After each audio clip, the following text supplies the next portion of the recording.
John Dewey करने जा रहे हैं, जो कि 1859 में बॉर्न हुए थे और 1952 में उनकी डेथ हो जाती है।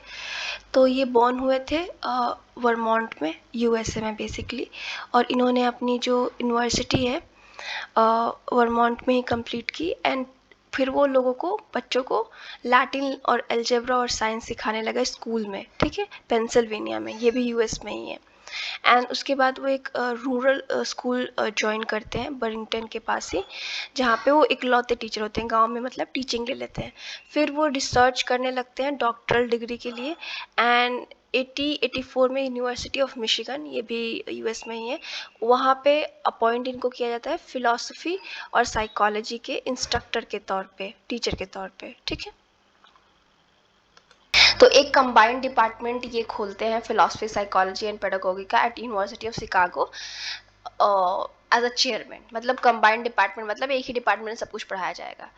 तो ये उसी टाइम पे, मतलब जैसे कि 1859 में बॉर्न हुए हैं और 1952 में इनकी डेथ होती है, उसी टाइम पे अमेरिका जो होता है वो एक ट्रांजिशन में होता है। मतलब एक एग्रीकल्चर बेस से इंडस्ट्री बेस में बन रहा होता है, यानी कृषि, जहाँ पे पहले कृषि का वर्चस्व होता है, अब इंडस्ट्रीज का ज़्यादा प्रचलन होने लगता है, इंडस्ट्रीज ज़्यादा होने लगती हैं। एंड जब कहीं भी जो हम समाज को देखें, जहाँ अर्थव्यवस्था में बदलाव आता है, वहाँ पे समाज में भी बदलाव आता है। और आपको पता है कि जब इंडस्ट्री बेस्ड सोसाइटी बढ़ने लगी थी, मतलब इंडस्ट्रियलाइजेशन आने लगा, तो समाज में एक उथल पुथल सा मच गया था। लोग गाँव को छोड़ के शहरों की तरफ आ रहे थे, फैक्ट्रीज के आसपास रुक रहे थे। वो सब कुछ आप इंडस्ट्रियल डेवलपमेंट में, या जो इंडस्ट्रियल डेवलपमेंट, औद्योगिक क्रांति जिसको बोलते हैं हिंदी में, हुआ, वो होने के टाइम पे आप पढ़ चुके हैं, ठीक है। तो अब जो एग्रीकल्चर टाइप था उससे कॉम्प्लेक्स अर्बन टाइप हो चुका था। उसके बाद क्या हुआ कि एक बिलीफ चालू हो गया, एक आइडिया चालू हो गया कि जो डेमोक्रेटिक फॉर्म ऑफ गवर्नमेंट है, मतलब जो लोकतांत्रिक सरकार है, वो तभी सक्सेसफुल होगी जो उनको चूज कर रहा है, मतलब जो उनको वोट दे रहा है, और जो उसके गवर्नेंस वगैरह है, मतलब ओबे कर रहे हैं, जो मान रहे हैं, सुन रहे हैं, वो दोनों एजुकेटेड हो। अदरवाइज डेमोक्रेसी का कोई फायदा नहीं है, ठीक है। एंड इनका जो एसोसिएशन था वो सोशल एक्टिविस्ट, एजुकेटर्स वगैरह के साथ बहुत था।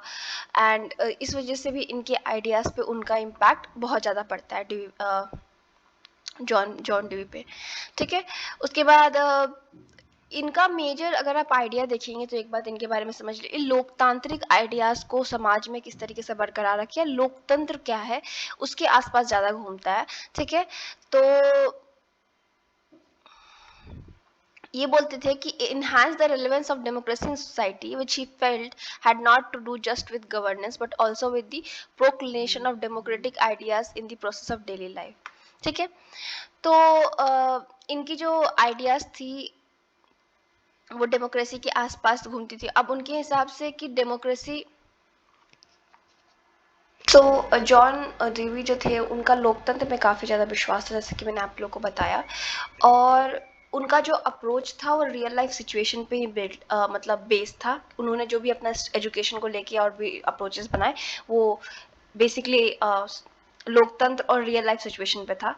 और उन्होंने बताया कि जो प्रैक्टिकल सर्कमस्टांसेस है वही बेस होते हैं ideals, value and social institution को डेवलप करने का और लेजिटिमेशन का। कहने का मतलब ये है कि देखिए, आप हमेशा इमेजिनरी चीज़ें और इस टाइप की चीज़ें नहीं बता सकते। जो भी प्रैक्टिकल चीज़ें हैं, पर प्रैक्टिकल अप्रोच है शिक्षा में, वही होनी चाहिए। वो एक ऐसी सोसाइटी में बिलीव करते थे कि जो इनकरेज करती है पार्टिसिपेशन उस अपने हर मेंबर का इक्वल टर्म्स पे और बेटरमेंट है।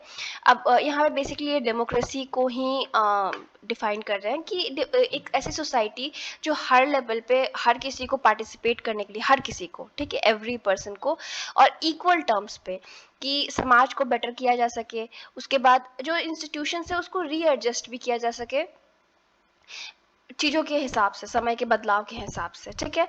और इसी सोसाइटी में वो एक ऐसा एजुकेशन सिस्टम बने जो इंडिविजुअल के इंटरेस्ट को, सोशल रिलेशन को and control as also dealing with the social change in a way that, और समाज भी इस तरीके का एजुकेशन सिस्टम डेवलप करे जहाँ पे हम नर्चरिंग करें। नर्चर मतलब करना, डेवलप करना, देखभाल करना, इंटरेस्ट इन इंडिविजुअल्स इंटरेस्ट, यहाँ पे देखिए बात तो ये लोकतंत्र की कर रहे हैं, बट एक और चीज़ यहाँ पे फोकस करने वाली है कि ये इंडिविजुअल इंटरेस्ट की भी बात कर रहे हैं कि लोकतंत्र का मतलब तो सब लोग हो गए, लेकिन हम जो इंडिविजुअल पर्सन की, एक पर्सन की भी जो इंटरेस्ट है उसको भी देखें, सोशल रिलेशंस को भी उसके देखें, और इस तरीके से समाज को हम कंट्रोल करने की कोशिश करें कि समाज में बदलाव तो आए, लेकिन ये बदलाव डिसऑर्डर में ना कन्वर्ट हो जाए, मतलब उथल पुथल ना हो जाए समाज में। ठीक है, समाज में बैलेंस एक रहे, एक हार्मनी बन के रहे, इनके कहने का मतलब है। एंड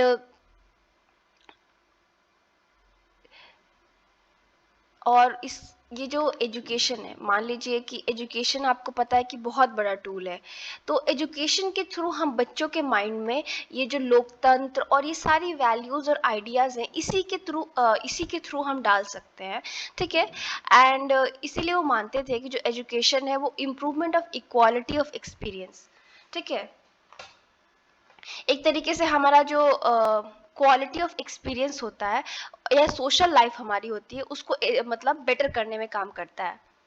जैसे समाज कॉम्प्लेक्स होता जाएगा, उसके स्ट्रक्चर कॉम्प्लेक्स हो जाएंगे, तो हमें उतनी फॉर्मल टीचिंग बढ़ानी पड़ेगी, इनके अनदर कहने का तात्पर्य है। देखिए पहले के समाज में तो हम जरा सी मतलब जैसे समाज रहा है वैसी शिक्षा रही है, जो शिक्षा हम अभी ले रहे हैं वो बहुत ज़्यादा कॉम्प्लेक्स हो चुकी है, क्योंकि अभी समाज भी कॉम्प्लेक्स हो चुका है। हर किसी के लिए, हर चीज़ के लिए, हर काम के लिए आपको स्पेशलाइजेशन चाहिए। ठीक है,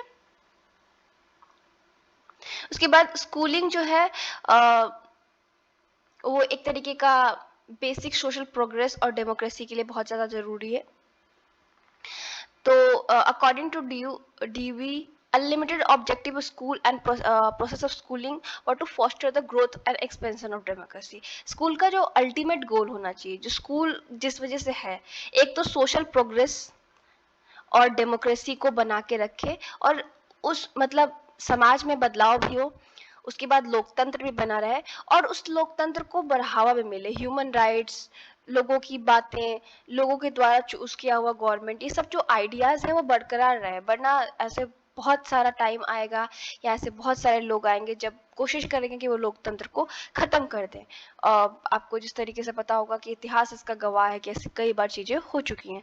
तो जो लोकतांत्रिक आइडियाज हैं बच्चों के अंदर भर दी जानी चाहिए कि लोकतंत्र का खात्मा ना हो। ठीक है, आप अभी सोच रहे होंगे कि जॉन इस तरीके की बातें क्यों कर रहे हैं, मतलब अमेरिका में तो डेमोक्रेसी भी था, इंडस्ट्रियल सोसाइटी भी थी, वो क्यों बात कर रहे हैं बार बार कि हमें लोकतंत्र को मतलब एक्सपेंशन करना है, लोकतांत्रिक आइडियाज़ को बच्चों को देना है। बिकॉज क्या होता है ना कि जैसे जैसे इंडस्ट्रियल सोसाइटीज़ का डेवलप होने लगता है, यानी इंडस्ट्रियलिज्म शुरू हो जाता है अमेरिका में या अन्य देशों में भी, तो वैसे वैसे एजुकेशन और डेमोक्रेसी ऐसा लगता है कि कहीं ना कहीं खतरे में है।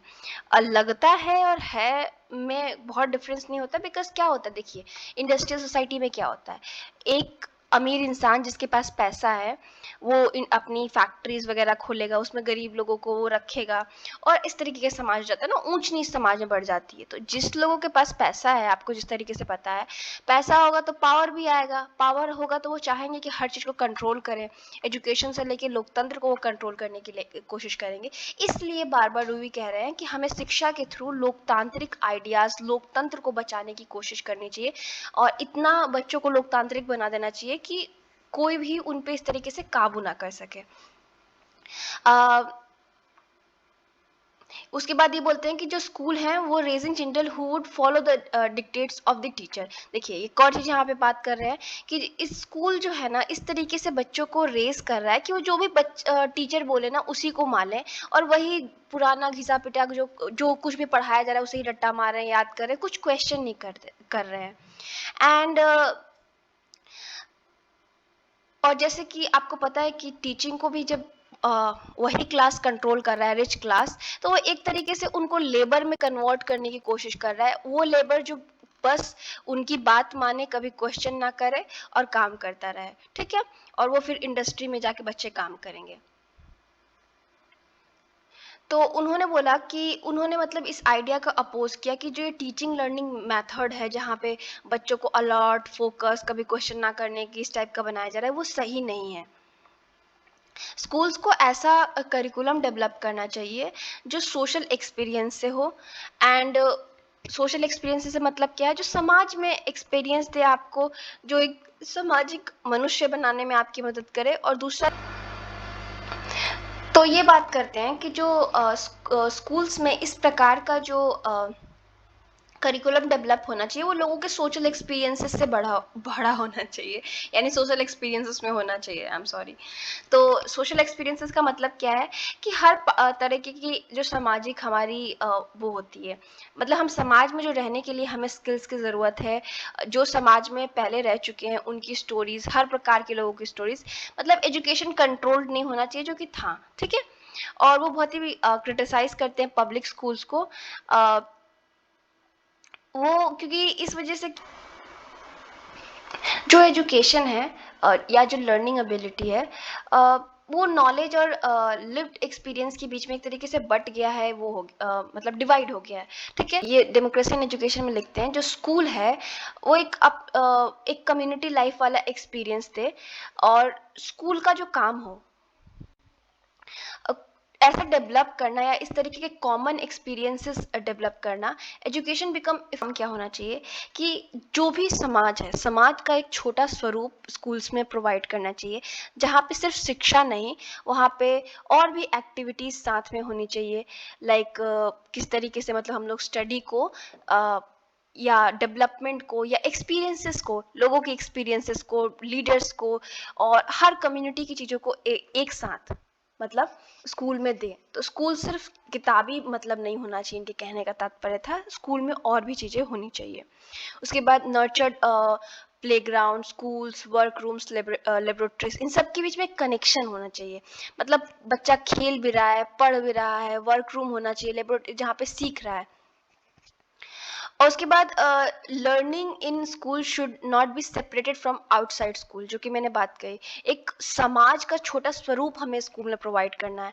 ऐसा ना लगे कि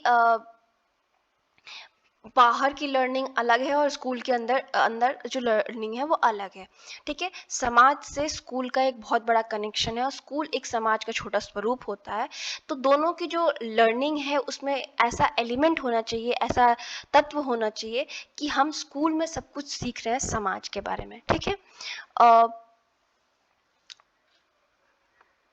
उसके बाद यही नहीं, बच्चों को एक तरीके से कंपेनियनशिप, शेयर्ड एक्टिविटी, किस तरीके से साथ में काम करना है, किस तरीके से एक दूसरे को सपोर्ट करना है, मतलब इस टाइप की एक्टिविटी सिखानी चाहिए। Developing social concern and understanding among gender, ठीक है। कि भाई समाज में क्या क्या समस्याएं हैं आजकल, बच्चे स्पेशली, मैंने बहुत ही मूवीज वगैरह में देखा है, बहुत सारी जगह न्यूज़ में पढ़ा है कि जो एक पर्टिकुलर लेवल के बच्चे आते हैं, एकदम अपर क्लास के, मिडिल क्लास के या लोअर क्लास के, हर बच्चे कुछ ना कुछ जो समाज में इश्यूज हैं, या स्पेशली जो बच्चे टेक्निकल बैकग्राउंड से आते हैं, कई बार देखा जाता है कि उनको उन सब चीज़ों के बारे में, कंसर्न्स के बारे में, समाज में क्या चल रहा है कोई आइडिया नहीं होता। और जनरली देखिए, आजकल तो हम तो, ये तो बहुत पुरानी बात हो रही है, इंटरनेट के ज़माने में है। तो इंटरनेट के ज़माने में आप ऐसा नहीं हो सकता, मतलब अभी आपको समाज में क्या समस्याएं हैं ना पता हो, तो ये एक अपने आप में ही समस्या है, क्योंकि समाज में जो भी चीज़ें हैं उससे उसे आप समझोगे, उसे अंडरस्टैंड करोगे, तभी चीज़ों का सोल्यूशन वगैरह निकालने में आप काम कर सकते हो। I am sorry for the notification.